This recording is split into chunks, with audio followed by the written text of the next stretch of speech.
اچھا مصعب، اگر کوئی غلطی سے یہ کہہ دے اپنی بیوی کو، غلطی سے کہہ دے کہ تو میری ماں کی طرح ہے یا تو میری بہن کی طرح ہے، یا بیوی یہ غلطی سے کہہ دے مطلب تم میرے باپ کی طرح ہو یا میرے بھائی کی طرح ہو، تو کیا پھر بھی رشتے پہ فرق پڑتا ہے یا نہیں؟ بیوی کے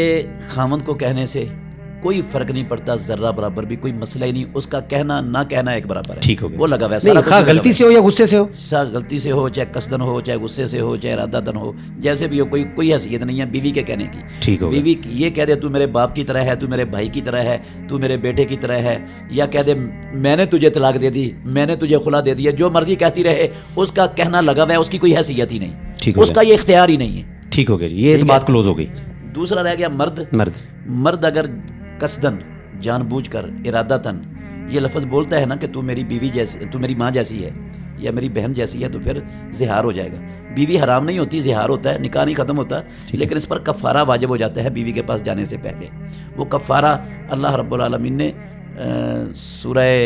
27 میں پارے کی پہلی آیت سورہ مجادلہ کی ابتدا میں وہ اللہ رب العالمین نے پہلی 2-3 آیتوں کے اندر بیان کر دی ہے کہ وہ ایسا بندہ اپنی بیوی کے پاس جانے سے پہلے جو ایسے کہہ چکا ہے، وہ ایک غلام آزاد کرے گا۔ اگر غلام آزاد کرنے کی استطاعت نہیں ہے، ویسے آج کل غلام ہے بھی نہیں، تو پھر وہ 2 مہینوں کے مسلسل بغیر ناگے کے روزے رکھے گا۔ ٹھیک ہو گیا۔ اور اگر 2 مہینے کے روزے رکھنے کی اس کے اندر استطاعت نہیں ہے، تو پھر وہ 60 مسکینوں کو کھانا کھلائے گا بیوی کے پاس جانے سے پہلے۔ یہ کفارہ ادا کر دے گا تو بیوی